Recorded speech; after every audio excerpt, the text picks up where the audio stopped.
Hey everyone, Mr. Sujano here, your source for gaming, tech, emulation, and open source news. Let's get started.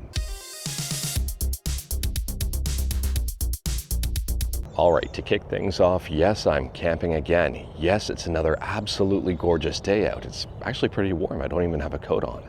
And yes, I've got some news for you.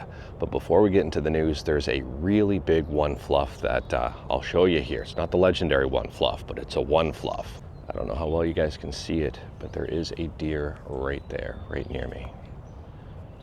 So I'm just gonna go around this tree, and the deer is, it's a little cautious, but seems to be a little bit friendly here. You can see right there. I'll try zooming in on the camera and give you guys a better look.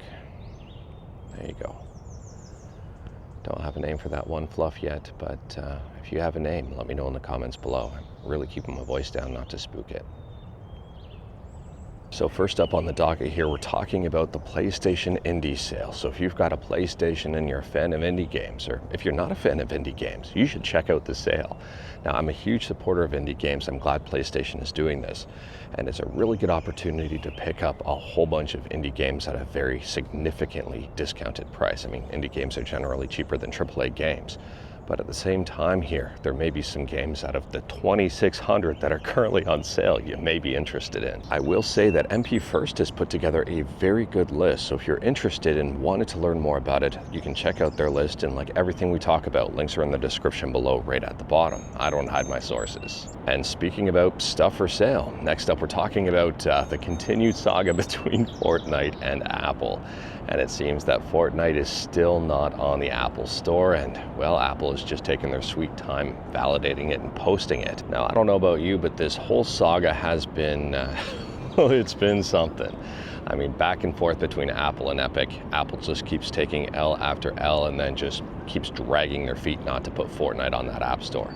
And I would say this whole thing has done way more damage to Apple than if they would have just allowed Fortnite on their App Store without any issues. Anyways here, Tim Sweeney is pointing out that there are Fortnite clones that are permissible, that are available on the App Store, but not Fortnite. So one of the games, because yes, there's more than one of the games was called Fort Battle Royale Epic Shoot, and it was an obvious Fortnite clone. And Apple did end up taking it down, and then Tim Sweeney posted an update. Apple has taken down Fort Battle Royale Epic Shoot. Players looking for a fake adware version of Fortnite on the App Store should instead try Epic Survival Battle Royale 3D Clash Squad Battle Royale 3D, approved by Apple. You can't make this stuff up. Now, I have no idea how long this song and dance is going to go on for. It's a matter of when, not a matter of if, and I'm assuming it's going to be sooner rather than later here, but Apple is going to try to find every single reason to not put Fortnite on the App Store. I don't know here. I personally think this is more of a joke than anything, and I think this makes Apple look really, really petty. Is Epic the saint, the hero in all of this? I would say no, but at the same time here, it's a situation. Let me know your thoughts. And take a look here. This is not a deer, but there are some swans. So I guess those are fluffy, right? Yeah, I think so. I don't know if you can see the swans too well from the camera. They're a lot easier to see in person. Upon closer inspection here, those are not swans. Those are pieces of foam. So there's some bubbles floating around in the water here. Don't know exactly why, but that's exactly what they are, just bubbles. Fortunately, we did get the deer in there, so I guess the foam, if you're a fan of foam, maybe you're excited about that. I've got no idea. But speaking about stuff that doesn't appear as it seems, next up we're talking about Haven Studios. And it seems their new game may be in some serious trouble. Jade Raymond has left the studio 4 years after founding it. Now, at this point in time, there's not really a whole lot of information out there to go on. There's a lot of speculation, but no huge statements just yet. I'm assuming there's going to be a lot more as time goes on. But right now, the leading theory, the leading rumor is that there was a play test for Haven Studios' new game, Fair Games. And that is a live service shooter, and apparently it was an external play test, and a result of that play test resulted in Jade leaving the company. So I'm guessing that playtest didn't really go well at all. So as of right now, all we've got is this statement here from PlayStation. Jade Raymond has been an incredible partner and visionary force in founding Haven Studios. We are deeply grateful for her leadership and contributions, and we wish her all the best in her next chapter. PlayStation is committed to supporting Haven Studios and excited to continue the journey. I wish we had more than that, but that's it. Now, there's a ton of rumor about this one, and I would say it's probably not worth speculating until we get more information about the entire situation, provided we do get more information. It's easy to speculate, come to conclusions that may be completely not true whatsoever. So I'm very curious to hear what happens moving forward with this one, and I'm actually curious to see what the heck happened. I mean, she founded the studios, and 4 years later, she's gone. And speaking about gone are the prices for these upgraded Nintendo Switch games to Nintendo Switch 2 titles. Well, that was a really bad segment. Well, they never had upgrade prices to begin with, and it seems that there's going to be a handful of games here that aren't going to cost a dime to be upgraded to the Nintendo Switch 2 Enhanced Edition. And that is, well, there are some big games on the list here, and it's right from Nintendo.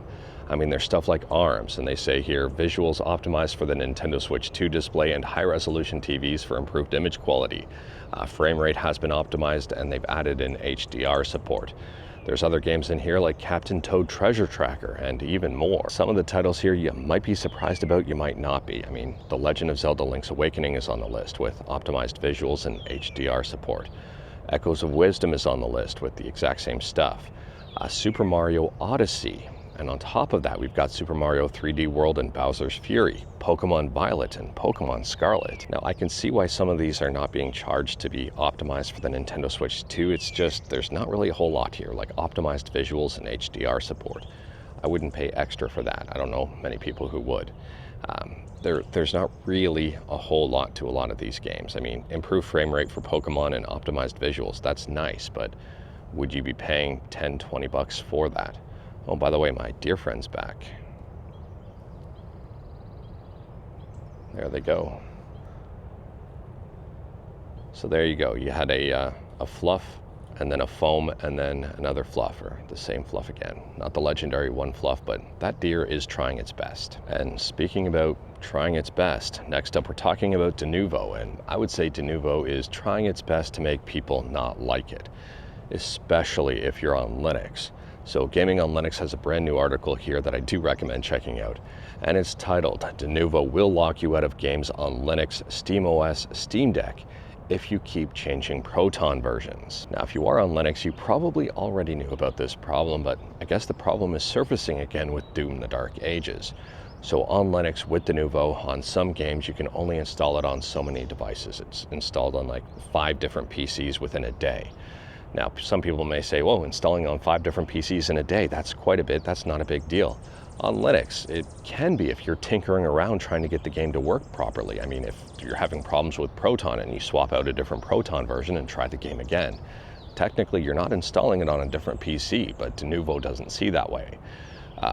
And I'm surprised that Denuvo hasn't addressed this, given the fact that it's apparently been a problem for a while. So my advice here is, if you are on Linux and you are trying to get something like Doom: The Dark Ages up and running with Denuvo that has a 5 PC limit, just make sure to read some articles first to see what they suggest on what version of Proton to use, and maybe that'll help.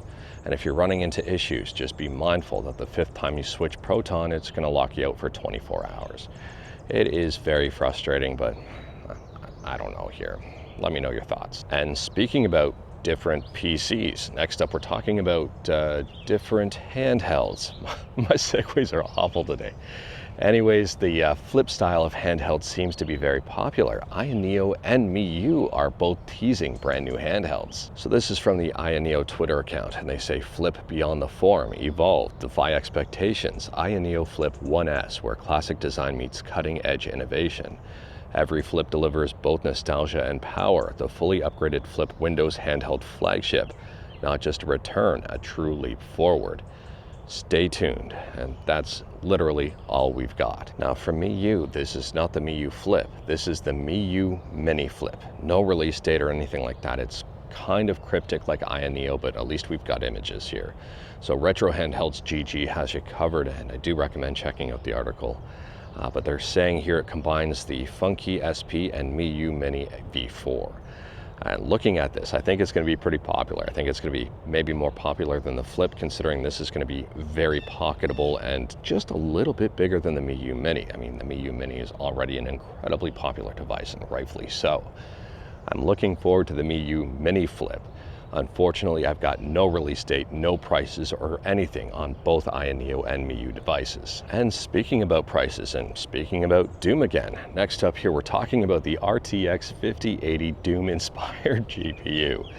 And while the GPU looks amazing, at the same time here, the price I would say doesn't, because you can pick it up for basically the price of an RTX 5090. So what would you rather have, a Doom inspired 5080?